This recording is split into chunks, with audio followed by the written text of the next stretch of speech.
Whiteness permeates everything. We should reject it at all costs. Just kidding. The resolution: the United States federal government should accede to one or more demands by the Brazilian government concerning agricultural policy in the United States. We are going to find everything contextually. If a question about our plantation asked us, we think we're going to be pretty topical. The framework of the round to judge the virus policy impacts, prioritizing analysis that changes the calculative modes of thinking within U.S. policy. Once again, the judge should evaluate policy impacts, prioritizing analysis that changes the calculative modes of thinking within U.S. policies. We have a couple of reasons why our interpretations. That's first, our view the normal role playing is bad. The ACE one here is necessarily prioritize flashpoint impact, which is literally freezing, but all social change that allows us to do things to just freeze and suspend rights in order to secure. The next argument also races to the bottom means every debate's all about nuclear war, which necessarily means that we as debaters necessarily don't think outside the box, but this one also thinks anti-education and focusing on war and cross-border impact necessarily problematic because we do not have discussion of things that can actually legitimize and innovate U.S. policy. Second, also here's a role playing the current political climate is also bad. The ACE one here is a cross-fire one argument that's necessarily that we modify securitization. We think that's the ultimate sense of the patriarchy because it means that all of our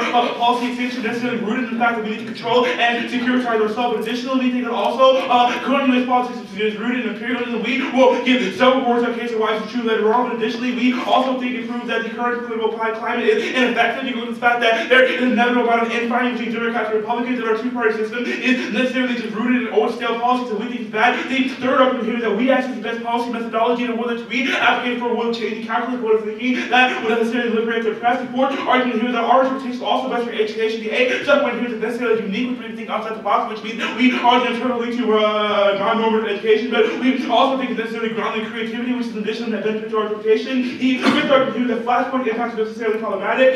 ACE one here is classified our empirics in module 1, but additionally, necessarily is our discursive rhetoric is necessarily tied to the argument trying to run the debate, which indicates that rhetoric shapes reality. This is Huygens' definition on rhetoric that says that it shapes our perception of the world. Additionally, this is justified by the fact that we literally teach through language, and also our rhetoric is tied to our message, because the things we say are the things that are ingrained in our mind. Context: the U.S. will accede to all demands by the Brazilian government concerning the ag policy of the U.S. Okay. Is that as you went in exceptionalism? On that point? Yeah. Okay. One, you defend that your plan happens. Second question here is, how would we win in your framework if the only question is whether or not whichever of us solves capitalism best? Shouldn't your framework be like whether or not capitalism is a good idea, like the methodology of capitalism? This is a big assumption. Yeah, your framework assumes capitalism is fucking sweet. Right, it's bad. Or it's bad. It's not about capitalism at all. Yeah, our framework is not about capitalism. I swore you said judge should divide by policy impacts challenging capitalism. It's a change the calculative mode of thinking. Calculative mode of thinking. This all makes a whole bunch more sense now. Also, the answer to your first question is yeah, yeah. Okay.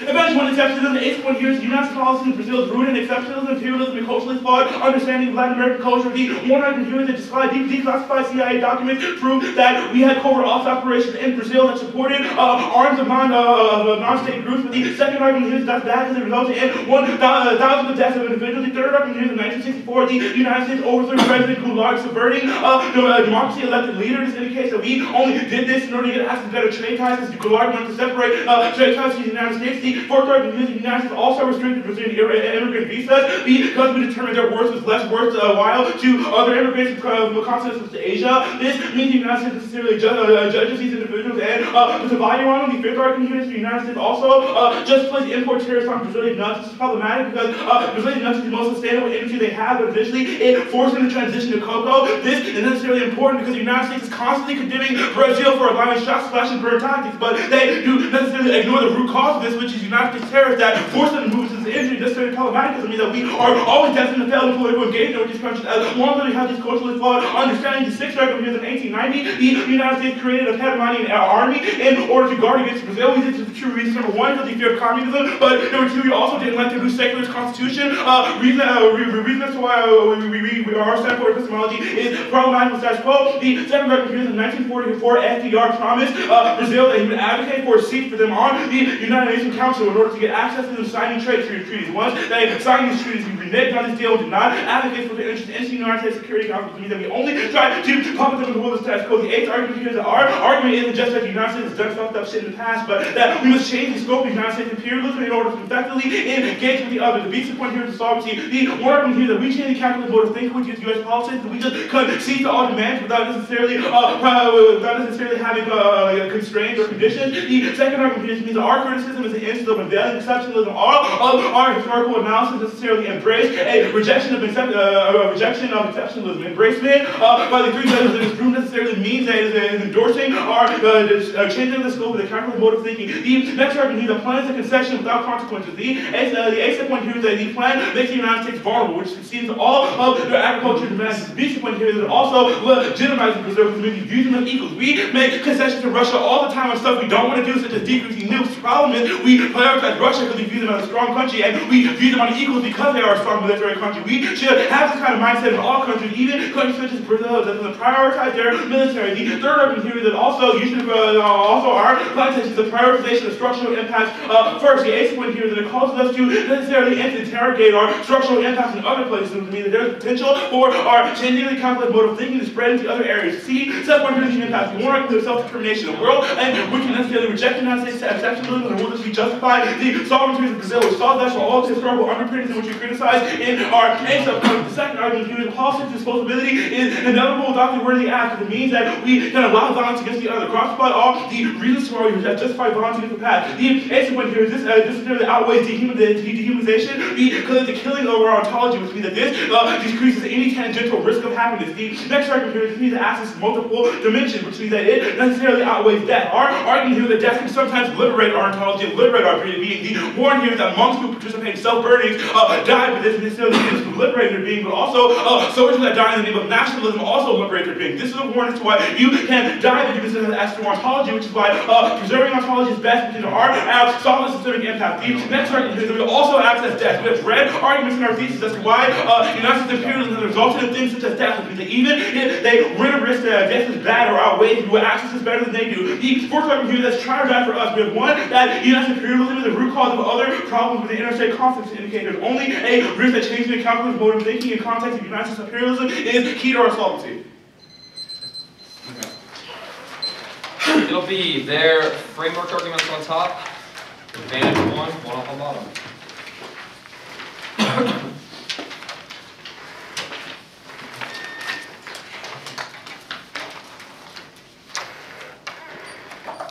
Okay. Ready? Okay. Just tell me when now I am. But what other one? The order was way too complicated, man. Too much debate. Of course. Ready? Okay. On this framework, first argument is that all of our arguments will meet their interpretation. We will argue that the current we will argue about the way in which we view politics, the way in which we view political decision making. However, we will make arguments in the kingdom that our current political calculus is good and therefore meet your interpretation. Second argument is counter interpretation, which the judge should evaluate this round via looking at the impacts of the affirmative in comparison to the status quo. Again, the judge should evaluate the round via looking at the impacts of the affirmative versus the status quo. The three is one of our counter statements, which is that if we win a discussion of the current policy making framework being good, then being good or better than your framework, that would be a reason why to reject your framework. Our argument is this is critical to avoid judge intervention because only in a world in which we engage in discussion about which policy framework is best can you determine which is actually better. Otherwise, we just literally be the judge voting for which framework they like. We're just rejecting their current framework on face because that is what the framework would tell you to do. That would not be a rational decision. The fourth is going to be the policy making is good. The ace of points you need to know the system in order to be able to challenge. You have to understand the current dominant political structure in order to understand how you must work through them in order to break them down in the future. Indicates that this policy making discussion is critical. The base point is it's key to policy making education because only in a world in which you know how to work through the system can create positive change and actually lobby against and use like things like legal courts and lawsuits in order to challenge against dominant power structures. To indicate that this creed of C is even though they say that they engage in policy making educational argument is that if we can win that our current type of policy making is better, that would be a reason why we will be better for education than you will. Yeah. Third iteration assumes our current standard is bad. Yeah, that's actually the next argument. Your interpretation makes a flawed assumption because you assume that our current policy making decision is bad. If we can win impact terms or a disadvantage of this would be a reason why we will absolutely be able to beat you on this framework debate. Let's go to the advantage.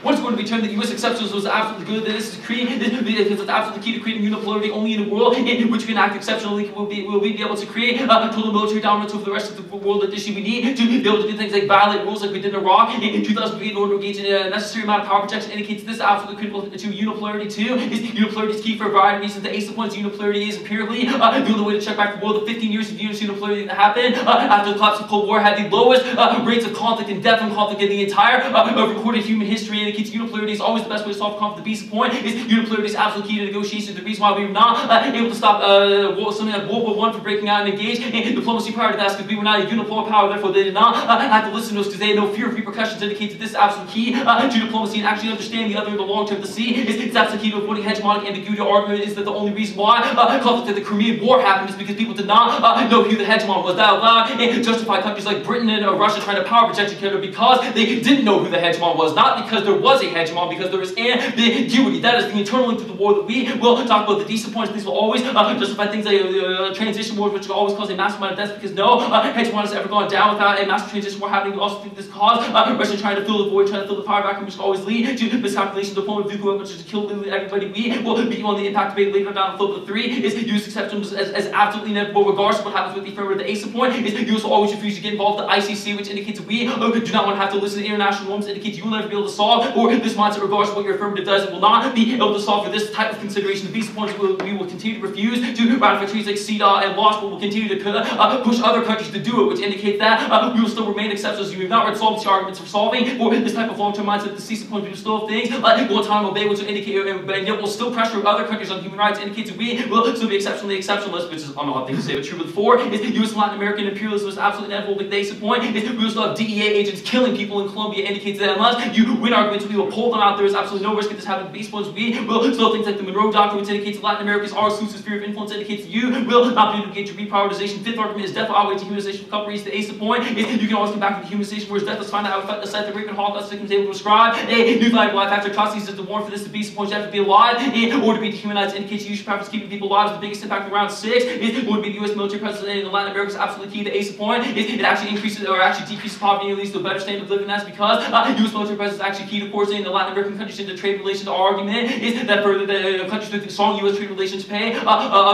workers up to 8.5 times higher than without, which indicates it's absolutely better for solving things like structural poverty, dehumanization, long run. Additionally, the peace points is absolutely key to causes who are preventing power vacuum arguments in countries like countries like Brazil and Venezuela all try to use their military to fill the void in the world. The US absence always cause transition where you extend this argument from above the issue. You make these arguments about dehumanization lasting after you're dead. When your brain turns off, your conception of ontology would stop. That is not an argument issue. There's always a risk that you could re-empower someone or re-actualize their body. Additionally, they make the argument that US imperialism is the root cause of all violence and dehumanization. The ace point is that's absolutely asinine because violence existed well before the US did. It exists, which indicates there's absolutely no reason the US would be the root cause of the basic point. Is anthropologists indicate that violence between humans happened over 9,000 years ago before the creation of written or spoken language, indicates that violence is inherent to human nature, only a risk that a strong hegemon can check back against it. The last argument is going to be that if we can win that you're long-term, if you don't get long-term solvency, like you make this argument that we will reprioritize the US thinking. You have not read a warrant for why this would happen. Issue we think that the hegemonic mindset will always just re-entrench itself because the military-industrial conflict is still there, because everyone will still want to appeal to their constituents who love the military, still will want strong US military presence, and will still want to have US military presence in Latin America specifically to do things like counter-narcotics. You will never solve. They will need to get re-elected, which is why they will never have a mindset shift. Politics. A is unique. This one is Senate Bill 201 is being considered by the Senate now. It prohibits the sale, lease, or transfer of any military aid to Egypt from the United States. It's already passed out of committee, and the Senate Foreign Relations Committee chair, whose name is Robert Menendez, said that he wants it to be the first thing after the docket. It's Senate Bill 201. Which is what? It's a bill to end military aid to Egypt. Passing now? Yes. Okay, cool. 2 is that the bill is supported by the fire because people like McCain and Rubio, Corcoran, and Inhofe have all come out in support of it. Additionally, they had Republicans have criticized Congress for cutting our domestic military spending while we fund and anti-Israeli military, which is the reason why they will support. Additionally, someone, Kay Granger, who is a major Republican from the House of Representatives, said that it's inevitable it will pass the House. The only question whether or not it gets out of the Senate. 3 is whether Democrats have supported the moderates and will be able to block it now. Sorry, I meant that they will not pass now. I don't know if that was clear, but Patrick Leahy is leading a massive Democratic opposition to the bill because he thinks it's critical to our ability to prop up a regime that's good for human rights in Egypt. Additionally, however, some moderate senators like Carl Levin, Lisa Murkowski, Ben Nelson, Tom Harkin are all on the brink about the status quo. The 4 is that the U.S. military is key to U.S. military aid to Egypt is absolutely key because we are easily the largest supplier of domestic military production. Additionally, Egypt has conditioned their continued adherence to the 1979 Camp David peace treaty with Israel on the fact that the U.S. will continue weapons sales, which means they will pull out if we end. The B's will link. The 1 is will absolutely angry Republicans. Will be a massive shift in U.S. policy and will trigger a massive Republican backlash. We will see it as well being weak, both in terms of the economy and on drugs. The 2 is the plan will alienate the key moderates because people like Harkin, Levin, and Nelson are all from huge agricultural states, which means that they will get really mad when we do things like remove subsidies and remove the the tariffs that we have on Brazilian agriculture. They will need to backlash against Obama. 3 is plans to proceed to liberal foreign aid. I actually don't need that argument. C is the internal with the 1 is this will lead to a massive backlash result in S201 passage because the only issue with the doctrine that they can't backlash against it wouldn't be political suicide or completely irrelevant. Indicates that this is the only way that they'll be able to get back at Obama. 2 is that the Egypt retaliates against the United States by ending the peace treaty with this. So that's because the Egyptian government already said that they would end the peace treaty. War will be cut aid to the Medici. Egypt was pulling out would lead to an immediate Israeli militarization on the border. The D is the impacts of 1 is collapse of the treaty would lead to immediate war because Israel would just first strike Egypt before the U.S. diplomatic measures could ever de-escalate conflict to make even if you get solvency for your firm, you will not solve this conflict issue. The last time that they didn't first strike Egypt launched a sneak attack in the Yom Kippur War and killed tens of thousands of Israelis. Indicates that first strike becomes an absolute necessity to keep them alive. The second argument is this will always risk nuclear extinction because other countries like Russia and China would come in to defend against Israeli aggression. We think that you can extend the multiple great powers fighting but always lead to nuclear war. The 3 arguments is to undercut the solvency for the entire case. The ace point is that in fact the U.S. ally is going abroad will undercut American exceptions and make it look like we're just being really big dicks. It should be a reason why everyone will just oppose this and we will have no human rights. The beast point is this will absolutely reverse your political mindset shift and will undercut any solvency for it because you will not be able to solve it with the Republicans. Just backlash. You will not win the long-term solvency for your firm. Got it. What's the order? Same as you. Very easy. Overview on TAP. You want us to know that? Sure. It's not really long. If you guys would rather listen to it, I would also prefer that.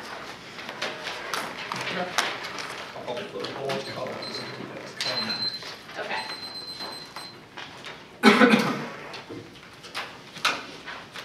Everyone ready? Yep. All of Jules and offense is based on the idea that winning the framework debate, don't win the framework debate, don't win the flashpoint impacts are good, and also don't win that they're best for education, which means that ultimately we're always going to win that they don't get access to the flashpoint impacts, they're not going to be winning on case because that's the only impact they have, which means U.S. exceptionalism is going to turn the entirety of the arguments go to the framework debate. Now, first I have the counter interpretation that they should do the impact that the affirmative versus this quote. First they say we mean. Yeah, first they say this is the current method for framework methodology is good in the rejection of ours, but this is their functional we mean, or we say they don't mean because they don't do anything to change the calculated mode of thinking, right? They just say that the current mode is good, and they always say that they're going to get to the reasons why that is going to be true, but that never happens, right? They never tell you why the current political climate is good. They just say that hedge is good, and they say that the politics set is good, but they don't say why the current political climate that allows for these things or it functions these things, and even if hedge is good, how it could not, maybe be better within a different role, but we say hedge is always going to be bad. It's like their counter-interpretation that you should affect impacts the aspects versus the status quo. We think that this is not true. You're non-responsive to the entirety of our flashpoint impacts bad. So flow those through now. These are specifically the number 5 that discourse is tied and discourse shapes reality. That this teach we teach through language, which means that this creates a self-fulfilling prophecy. You're not responsive to the entirety of Robert's arguments. Also, when Robert tells you that role-playing the current political climate is bad because at least it's the securitization, which is to patriarchy straight turn the entirety of your arguments. Also, the United States politics are rooted in imperialism, which means that you're not responsive to the entirety of exceptionalism and how imperialism is bad. If you win that hedge is going to be bad or unsustainable, means you're always going to vote here because the politics is rooted in said system. Also, that the climate is ineffective and allows to infighting your politics is that only proves this true, right? Which means since it's ineffective, it's an independent reason to reject the current political climate. You're always going to vote there. The next argument that you should evaluate their framework is good and reject arguments of the laws for judge intervention. We say it doesn't allow for judge intervention. You are fully capable of acknowledging what changes the current calculative mode of thinking. We're saying the calculative mode of flashpoint impacts and the impacts on their disadvantage are always going to be bad. But they also say that policy making is good because you have to know the system to break it down. But we say that this is not going to be true policy. You're not responsive to the entirety of Bear's arguments where he tells you we're best for education because we're the unique opportunity, best for creativity, and we're the best method because we liberate the oppressed. Straight turns the entirety of your arguments. Also, you say that it's a positive change to challenge dominant power structures. So you can't challenge power dominant structures when you operate within the realm of hegemony, which is the ultimate power structure. Also, you say that current policy is better, but we say that this is not going to be true. You don't enough to prove this is true. Other you get some reasons why hedge is going to be good. If we prove that hedge is bad or insustainable, it's going to straight with this debate. Furthermore, you say that the way we view politics is the current calculated mode of thinking is good. You continue to say this without a warrant. Furthermore, you say that our interpretation is flawed because the certain current system is bad. You say that all the driving impacts on advantage. One, are we to prove this is going to be true? Whether now.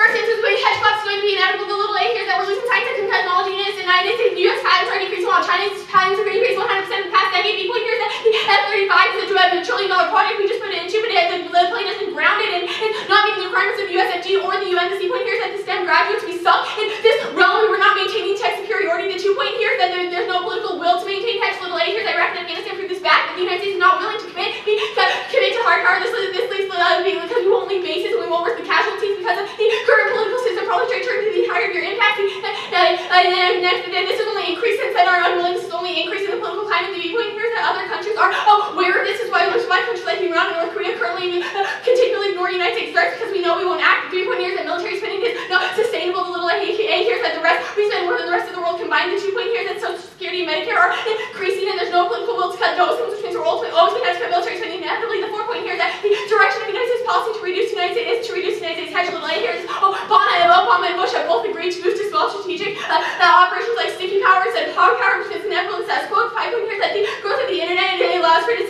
means that democratization means the culture would be there was decreasing our influence. K-pop is popular everywhere. Go ahead. Next argument is back. What? Okay. Why is sticky power a form of unipolarity? Unipolarity, sticky power is not a form of unipolarity. Our argument is the fact that is multipolarity and the fact that hard power is unsustainable. And also that those are the entire arguments going to hedge back. The first here is that terrorism and hedge back is for terrorism and asymmetrical warfare. The little A here is that Israeli Defense Forces, Israeli Defense Force studies said that 82% of suicide bombings in the last decade came from occupied territories. The big point here is this is because humiliation and being occupied is the best explanation for things like this. Better explanation than things like class, poverty, or religion for terrorism. The C point here is that states have turned to asymmetrical warfare to respond to the United States. Here's chemical biological weapons are cheaper and you don't need a lot in order to be successful. The proven point here, you probably be serious. The B point here is that cyber warfare solves back for they're turning to things like cyber warfare because they can't keep up with they can't keep up with hard power. The 2 point here is that hedge leads to poverty. The little A here is that this apparently hedge has been used to extract resources. The B point here is that the United States is using the IMF to increase Latin American debt by forcing them to sign the free trade agreement or to liberalize their economy to get out of debt. The C point here is that this is the cause of the current Argentinian debt crisis over the last 2 decades. The D point here is that poverty leads to resentment towards the entirety of their active. The unipolar world isn't sustainable with only bred resentment. And the death outweighs and extend all of our solvency. Yeah. Extend the solvency on the act. The first here is that we change the calculus mode of thinking. They don't challenge the fact that we change this, which means that they would have to win that's sustainable or good. They make some arguments like we still have Guantanamo Bay and the ICC is bad and all like lump their arguments. Group up. None of their arguments are going to matter because you're straight to drop Robert's argument that there's going to be spillover in other areas. This is the solvency 3 number C. The plan is to prioritize the structural impacts first, means that you as a policymaker changing your calculated mode of thinking would allow us to apply our impacts to other areas, means it solves back to the entirety of your arguments. Also, they don't give a reason why we don't solve for 100%. You still would vote to solve for as much as you can. Also, we see there turn on your ICC impact. You say ICC is always going to be good because at least prioritizes the structural impacts of you not doing things like the exceptionalism of the app. Furthermore, you say exceptionalism is military presence going to be good because it decreases poverty. I just straight term those impacts because they're non-important cross-play. Those arguments here. Furthermore, they say the death outweighs. They don't give a good reason. They say just when your brain is off, you don't have ontology, but they're not responsive to Robert's analysis. However, monks will light themselves on fire to liberate themselves, which means ontology is the prerequisite to attending these arguments. And the reason why you would do all of that is extend the entirety of the impact debate, or we self-determination of Brazil, self-practice, and our ethics self-practice, the entirety of your arguments. Also, you say Roberto, if you want me to have anything there, I'm doing politics. Extend politics disposability, so violence is inevitable as long as we use their mode of thinking. Yeah, politics and disposability. Violence is inevitable in the world where we use their mode of thinking, which means that none of their hedge arguments matter. Go to politics. First argument in politics is our argument is just a straight turn to your politics. It's time to say aid to Israel is going to be bad because it only lasts for specifically military aid. It only lasts for doing things like giving them guns to kill each other in order for our political will and our political momentum. We think that that means you get all that leads to all of the effects of the affirmative. And no reason why, because it's moderate in the current political climate. Our next argument is going to be non-unique. It's not on the docket now. Other things like immigration, guns, and education, and the budget, such as continuing resolution, which Pasty said yesterday, are going to be things that are far more important on the docket. No reason why this is going to be true. You don't give them warranted analysis where we always get less than PMR to answer these arguments. Furthermore, in your link scenario, you say that moderates are a huge argument to backlash to subsidies. You say subsidies are going to be sustainable now. You think that both versions of the Farm Bill this year and both last year had huge, extensive cuts to subsidies, which means your argument is essentially not unique. And next argument is that they're not going to backlash because the Republicans want to backlash on this because Republicans want to give military aid to Egypt. Next argument, your impacts won't happen because Egypt will want to upset the United States. Furthermore, we say that with straight impact. Your argument, you say that this would reverse the political shift. No reason Why do you think that's stopping this? Not passing the politics test is only a way in which you would see that our affirmative is spilling over into not doing the exceptionalist things at the end. So the order is going to be politics on top, framework debate, advanced one. And there'll be an overview at the top of advanced one. If you want to put on a separate piece of paper, that'd probably be best, because my flow's getting a little cramped. I don't know how yours is working out. Wait, so it's politics and then advantage one? Politics, framework, advanced one. Okay. Can you give me a second to find framework? Yeah. A lot of paper. Yeah, it's fine. Yeah, you get shit. You can go if you want. I just don't. Oh, It's cool. I'm more than happy to still prep. Oh, it's here. Okay, got it. good? Yeah. On politics, not going through sorry. They're only arguing the advantage is a straight term to this, but it doesn't really matter if we beat one of the advantage. We are winning arguments on the advantage, which are going to highlight our terminal defense to, which you fucking drop probably into the high. Like, you're not ahead on this question. Additionally, you sit across the subsidies, you're never really going to decrease the status quo. These are agricultural subsidies, probably to highlight because our deaths would happen no matter what because of loss of subsidies. Move on. Framework, listen. They extend a lot of ink. None of this ink matters. We tell you on mass number 5 argument that our interpretation is better because yours is a flawed assumption the current state of affairs is bad. Your response back to the argument is, well, if we went hedge back, no shit. Our argument is that your methodology of the current state of affairs is fucking sweet. We give you arguments about the debate right about how the current state of affairs actually resolves conflict better. You just read a separate position to downward disposition, not responsive to our arguments. If I have defensive arguments against any of their offense, there's still 100% risk of most of our impact turn 2. Why? Unipolarity is awesome. Probably the high likelihood that your interpretation for how the debate should go is flawed because it ignores the fact, which means all of our impact turns by head is good and bad is essentially just a reason why to refer our standard, right? Additionally, we can go for this we need argument and still work on yours. Their argument is we don't do anything to change the current calculative measures. Your 1AC is the current calculative measures. Our, hedge good is the new calculation, that we should be unipolar instead of multipolar. That probably indicates a high likelihood that your 1AC actually switches it, which means the current calculation measures is 1AC, which is also probably a reason why to reject. You have to read this framework and the 1AC together. Usually probably going to give you access to the impact. Listen, as an underview. The discourse arguments are asinine because we are also discursive reasons about why our securitization is good. Their argument is securitization causes the impacts to happen inevitably. That argument doesn't really respond back to what we tell you, which is that our impacts about why discourse actually stops the impact, as well as they tell you what we say answer the imperialism argument. We're saying imperialism is good. I don't understand why this matters. Next. The policymaker arguments. We're both policymakers, we'll grant you this. What we're telling you is our framework is better than yours. It probably doesn't matter. Anything else you want to say? You have to answer this flashpoint impact's bad. Oh, their flashpoint impact's bad argument. 1, we don't go to do a nuclear war all the time. Additionally, we're returning back money for offensive reasons. Even if we don't get to nuclear war, we tell you the conflict still happens, and rules of multipolarity and complementing to highlight this is true. Additionally, when I say the example that flashpoint arguments will limit to prioritize impacts in a world in which you're looking at the affirmatives and status quo there. This standard doesn't seem to function well, their framework either, which is probably pretty good reason. Additionally, when I say the example that your 1AC also has flashpoint impacts about how war is inevitable, I don't understand how you make a delineation between our argument to hedge checks and how war is inevitable. Anything else? That's fine. I don't think anything. Listen, I'm going to answer as an overview. I'm going to answer the MOC, the MG, straight down, okay? Then I'm going to extend the unique terms, because these things don't intersect the way it was framed.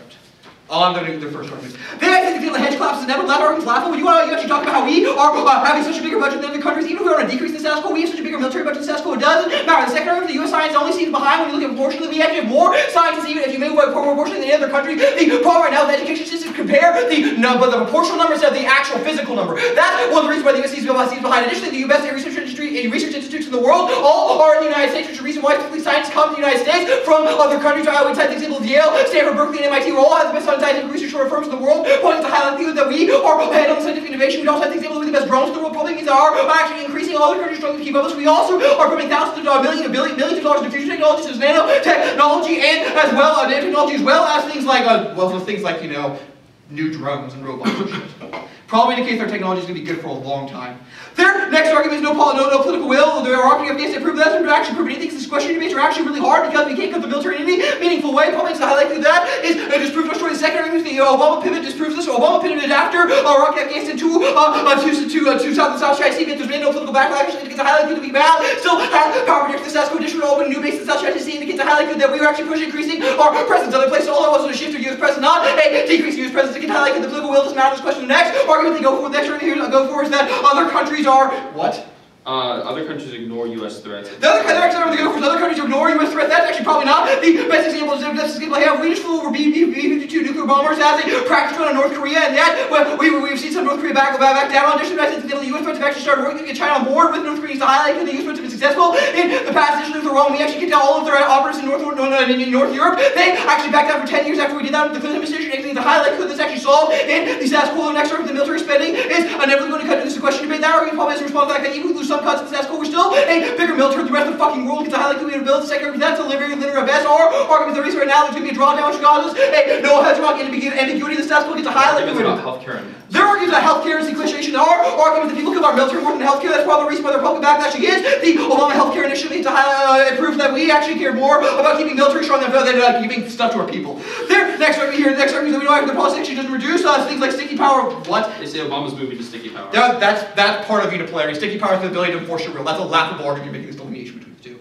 Additionally, United States is a little bit of South China Sea actually proves this argument inherently. Pauline's going to highlight who we're ahead of this question next time. There's some terrorism arguments. First response back to this, the terrorism recruits actually down the status quo to highlight that we're ahead of the second argument. The Obama administration via unipolarity and drone policy built to knock off most of these also Al-Qaeda. The status quo probably proves Jarvis able to kill the leaders means no one's fully response. The third argument here is that hard power is able to solve back in the world, which you have hard power with the ability to go in and get them even increase the tax increase with the ability to actually root out the terrorists, get to highlight that they increase U.S. troop presence to go a direction. Additionally, their next argument is that state war becomes inevitable. Listen, what is this? They say cyber warfare. They say cyber warfare. These arguments are really responsive to world treaty hard technology power levels resolved by the law. This question is able to give us better defense of the status quo. Indicates we're heading this question next. Or the next argument they go for is hedge least to poverty. Respond back to you can cross-apply math sub point A on the Latin American terms. It says that it actually increases just air by 8.5% by having bilateral trade. They say generally it doesn't. We just empirically disproved them by citing specific statistics how bilateral trade actually help these individuals. Next. They go for the root cause of all violence. They go for the root cause of all violence arguments about the ICC. They can win all of their arguments of how hedge isn't inevitable because of their ICC shit. But the problem is they don't answer Matt's last argument that they don't get long-term solvency because the military-industrial complex still 100% exists, which will co-opt all of your 1AC. That is a damning drop in the EMG. It means that your 1AC has zero chance of solvency. Next.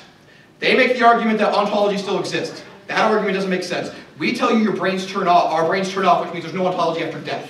That argument's probably just true, that I can only have ontology when I'm a living being. They don't say like there's an afterlife or something, which means that death is the when all be gone. Next, on to the MG argument to one extent. We tell you that in a world, I want math number 2, unipolarity is good for multiple reasons. We tell you in a world of unipolarity is the lowest rate of conflict. This probably intuitively answers 100% of their conflict inevitable arguments, because we actually think the U.S. unipolarity in the last 15 years is the lowest amount of conflict, probably to highlight that we have the ability to resolve this. I also want math sub point C on this. It says hegemonic ambiguity is actually worse. Even when the argument the U.S. is decreasing inevitably, our argument is that even if we decrease inevitably, it's a slow growth decrease, which actually decreases the amount of hegemonic ambiguity because another power could rise to shape it. Our argument is that status quo in the world of your 1AC, you would actually got some ambiguity because the U.S. would back up immediately, which doesn't cause a slow growth. Additionally, we can even lose that argument. I say the example of the hegemonic ambiguity, you don't get a response, which we say was the reason for World War I and World War II, probably to highlight that this makes it impossible to have things like diplomacy. Next. We say it's uniquely critical in Latin America. They dropped this argument. We say in Latin America without U.S. presence, there's a power vacuum, which is a straight attack to 100% of the 1AC. We also, I say the example that we actually mitigate conflict between Brazil and Venezuela by U.S. presence. Dropped argument means it's very easy vote for William Jewell today's debate now. Additionally, we tell you that violence is not inevitable because anthropologists found violence before U.S. power probably indicates that violence, this argument is an alternative causality that you never come to terms with. Debate is over at that point. We have 2 offensive turns that are dropped. We have at least defense on every impact story. It's an easy vote for William Jewell. Okay. Float overview, framework, and the advantage. Should be pretty simple. Alright. Is everyone ready, or do people need a moment to get their papers? Okay, judges. Look, 3 really easy reasons why I'm voting for the opposition from William Jewell. The first is that there is absolutely zero risk of case solvency. Even if they win all of their framework arguments and all of their impact arguments, it is irrelevant because they have dropped multiple arguments at the bottom, which indicates that they do not get a long-term solvency for U.S. political minds. And our arguments that the military-industrial complex will absolutely just co-opt your solvency. But additionally, the Congress people will want to appeal to their constituents in order to get re-elected, which means that they will never want to change their minds. That they will have dropped all of of these arguments, which means that there's absolutely no solve. It's the only risk of offense. The second reason we are winning is that we have one hegemony that is better to solve for your impacts than your 1AC is. Look, even if you win that there is some poverty caused by hegemony, or that there is some conflict that has been caused by hegemony, we are winning a larger claim which says that the points of U.S. unipolarity have had the lowest rates of conflict in history, which means that even if they win all of their impact terms and all of their case advantages, we will still solve for them better through the world of U.S. hegemony. The third reason we are winning is that we are well ahead on time frame. Look, even if they win, then the cost of hegemony is inevitable, and that somehow the affirmative be able to solve back this. Our argument is that there will be immediate transition wars that happen immediately after the 1AC. This is the fastest scenario that could get to extinction, which means I think you evaluate the fastest time frame that could actually cause this type of event first for a couple of reasons. The ACE point is that an impact that happens first with shifting uniqueness to all other impacts is possible to determine. Transition wars is not extended on 2 and C. Yeah, he does actually. He extends the visa point of my number 6 argument. Says U.S. military presence is key to Latin America. Says that it would lead to Brazilian and Venezuelan transition wars. That is absolutely in the ML. Okay, everyone good? Right, so again, the ACE point is that it would shift the uniqueness of all their impacts. It's possible to tell what would happen with poverty in a world in which a transition war is already happening in Latin America, killing a bunch of people, which means you would have to make new uniqueness arguments for them. But the BISA point is that an impact that happens first and kills everybody means that there's absolutely no reason to even consider impacts that happen later because everyone's already dead. So let's go to the framework. Look, they will go hard for these arguments about how we are reading flashpoint impacts. Our argument is that when your R1AC says war is inevitable, that's also flashpoint impact. There's no delineation right between the two. Any new comparison that happens would be a new argument in the PMR that you would just ignore. Additionally, our argument is that the fast point impacts is the only way for us to acknowledge that these are actually distinct possibilities. If we can win the argument, if we win our internal links, that means that our impact should be evaluated, right? If we win that nuclear war does happen, it makes sense that we would win Kyle's arguments that it is good to talk about an impact that will happen so we can avoid it, which means they can win all of their off and it's irrelevant. Additionally, they will go for all these policy making good and we help education better arguments, but if we win our argument that your framework has a flawed assumption, then that will function as an internal link to all of your education. That is how the argument is couched in the LOC. The argument is that you make a flawed assumption by just assuming and asserting that our methodology is flawed without attempting to test it with the debate first. This means that the best way for education, the best way for creativity, all these arguments is by not making flawed assumptions, but rather by testing and comparison through evaluating the impacts of which type of political thinking is better, which means that we won't be absolutely be able to solve it. We get the framework, so let's go to the advantage. They will go for these arguments that U.S. hegemony is not sustainable. Even if they win these arguments, we will still win the fact that we have a time frame impact that happens first, which means that they will not be able to come to grips with this. Additionally, we have won multiple arguments that even if hedge is having a relative decline in the status quo, this is the decline that's happening to everyone, that we are still so far ahead of everyone right now that it is only a risk that the affirmative could offset it, not the status quo. Kyle has made a multitude of arguments here. Additionally, they have conceded all of these unipolarity good arguments. They have conceded the ACE point, which says that wars are at their lowest point in terms of U.S. unipolarity. They can win all of their extremism arguments, all of their internal link to violence arguments, and it's irrelevant because unipolarity still has lower rates of violence, which means there's still a decrease. Additionally, they have conceded that it is key to negotiation, which is the BISA point, which means that it is the internal link to even having the diplomacy and the new relations they talk about. Shouldn't have dropped that. C is... Also, the diplomacy doesn't get extended by the 2 and C. Yeah, he extends, he extends the number 2. Yeah, he one argument specifically I extend is the diplomacy. I don't know where that is. It's subpoint 2, subpoint B, World War I argument. I specifically reference in the 2 and C as extension. But I'm sure it's under consideration because it's a panel. But additionally, they have conceded that it's key to avoiding hegemonic ambiguity, which means that there will always be constant conflict because everyone is trying to challenge each other. That means war would happen far more in a world of hegemonic ambiguity than it would in a world without. These arguments are all conceded. Any risk that hegemony is sustainable, or at least some level of unipolarity is sustainable, means we win. Additionally, they can't go for these poverty arguments when we are well ahead on the fact that 8.5%, like when U.S. has hegemony, people in foreign countries get paid 8.5% times more, which means that we are easily winning this impact. Okay, Order's framework is it's case framework. Okay.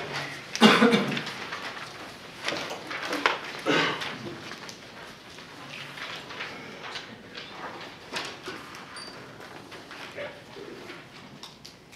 Are we ready? Yep.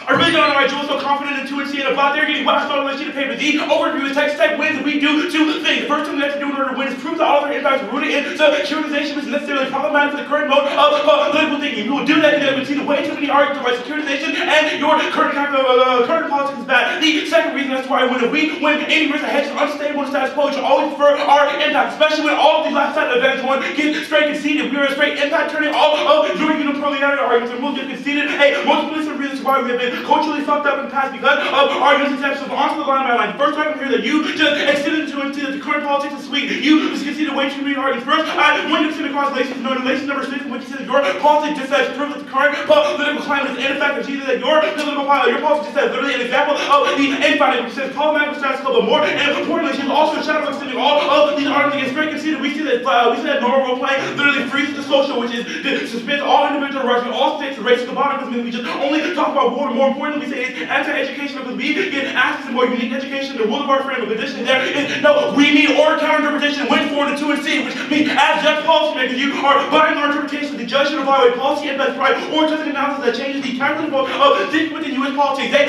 only have a risk of a disaster to our interpretation. No, counter-interpretation means that the underview for the framework is U.S. judges have no way to evaluate any of their arguments. They don't have a counter-interpretation in any case. Why? Asking why it should be true. More important now when you understand about all module number 2 that conceded that current role-playing leads to securitization, which is rooted in patriarchy, is essential to control. Straight impact turn to your current politics is straight conceded, but more importantly, you're conceding that we access the best policy methodology because we are necessarily critically grounded and ministerially solved. More importantly, also module 5 also gets straight conceded. You can extend all of these rhetoric arguments. The will to win is our rhetoric is tied to securitization. We say the reason to drop because our rhetoric is our reality is tied to our message. On to more line by line. There are they make an argument that we're both policymakers. We are not responsive to our interpretation. We are not both policymakers, dog. You advocate for a world of hegemony, the polarity and the commodification of securitization. You're not accessing our framework, which means you could vote for Texas Tech KM on framework. On to the line by line. Number 1, you're getting whacked on the sustainability of hegemony. You just say that Gnostics has better science because number 1, we have more scientists. Number 1 doesn't matter if we have more scientists, dog. That's just like saying the Lakers have more players than OKC, but we are still infinitely worse than OKC. You are not resolving relations to arguments that indicate the F-35 is fucked, we're spending a bunch of money in this. More importantly, you are conceding the analysis that you're also conceding the analysis that the United States is losing to China in a supercomputer, which indicates that all of your arguments are not responsive. Just because the United States acts to NYU and these colleges doesn't mean that the United States is better superiority. Furthermore, there is no more to than 2 and C. He literally says number 4, drones. Number 5, nanotechnology. That is not responsive to the future sustainability of United States technology, which means that Lacey and I are winning in months ahead, not being sustainable in the status quo. But also, I don't know why you're so dominant that we were conceding this military-industrial complex argument. You have conceded 4 arguments. Number 1, you have conceded the United States military spending is unsustainable in the status quo. Your response to this is just that, no, we have spending and we're spending more than everyone. That is not responsive to the second shelf of Lacey's analysis. She says that Medicare and Medicaid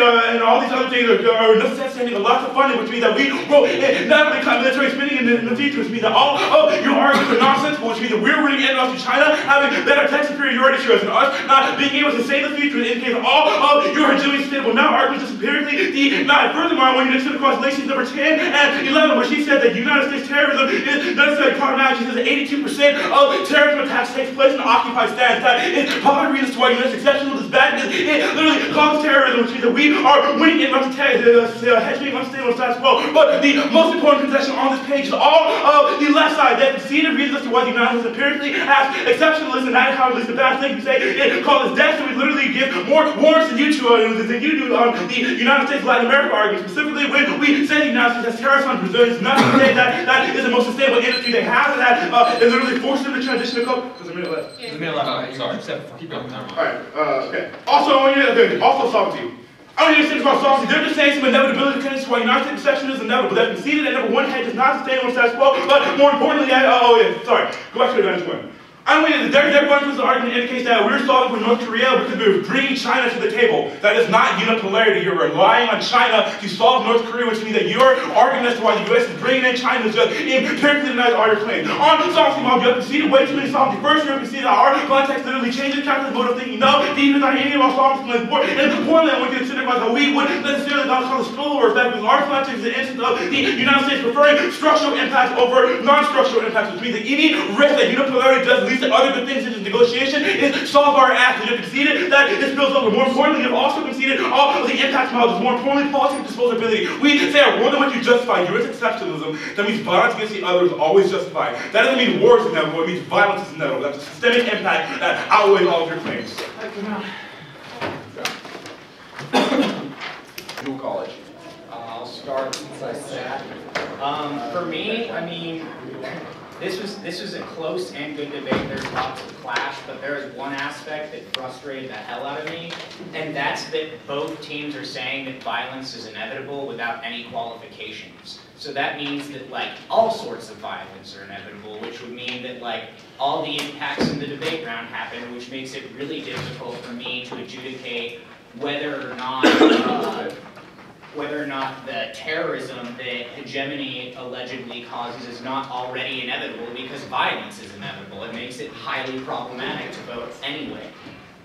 So in the end, I vote because I don't think, I mean, there are pretty good ample reasons as to why hegemony is not inevitable in the status quo, or at least unipolar American hegemony. I think that this is probably where you use that transition wars argument to say like, yo, we're not saying that like US exceptionalism like is the only type of hegemony that's going to exist. Like go for unipolarity, and that unipolarity causes exceptionalism, that the global hegemon will always be exceptionalistic because they're in that place. Right. And I think that that would have alleviated a lot, but also like more specificity on what like what inevitable violence is occurring. Is it like fist fights or what? So that's fair.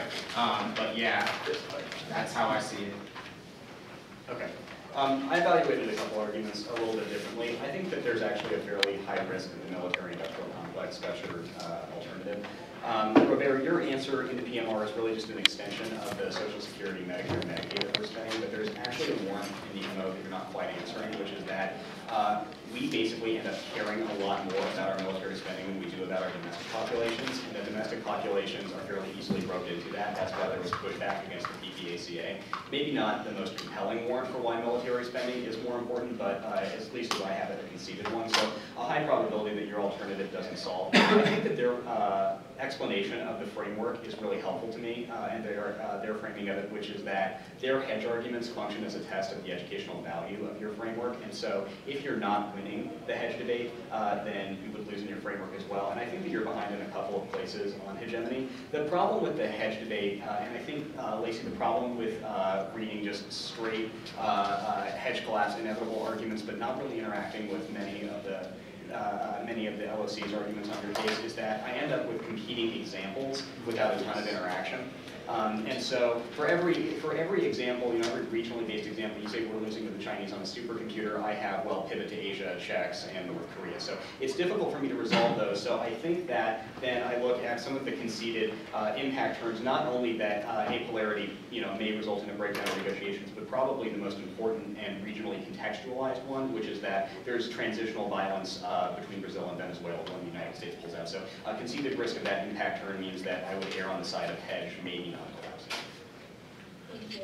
Yeah, I see the debate very similar to the AFC-C's debate. I think that there are a few ways that you can resolve this question, and I think part of it is what Julian talks about. If there is a comparison of where violence is inevitable and the ways in which that we can create pockets to resistance to that in a world of decreasing exceptionalism probably helps. Also, if there is a way that you can explain, like I think that there is ample room for comparisons between these examples, and explications of that I don't think are necessarily new. I also think that they're probably pretty helpful in terms of the impact comparison. So the problem for me is very similar to what Stephen says, which is that I also have the exact same warrant, which is that we do not care about domestic populations, which means that we won't actually cut military spending, or we won't cut military spending in any meaningful way. That is literally the words that I have coming out of the MO, which means that I think that the military-industrial complex does gut a lot of your solvency. I also think that you have to have a response to this argument that people are inherently violent, which I think naturally cuts against the violence against the other argument. I think that there are arguments,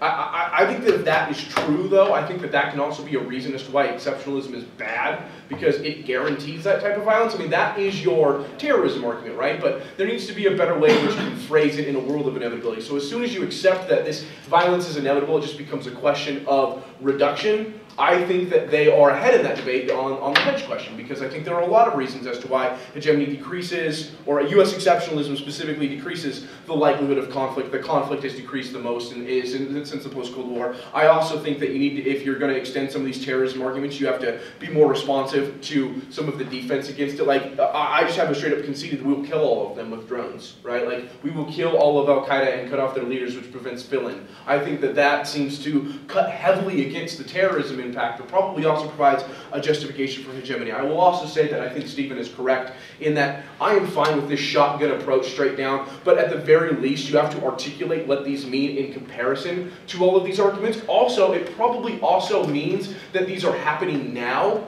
which probably is a justification for why exceptionalism must end now, right? Because in a world where all of these problems are being caused from the collapse of hegemony, a quicker collapse may in fact be better. Maybe it does problematize these types of things or allows a new hegemon or someone else to flood in. That's better. But in a world without sans those comparisons, I am inclined to believe that it is just a question of is your pathway the best way forward? And I think that hegemony probably decreases violence on a level that's better than your AF in a world where it's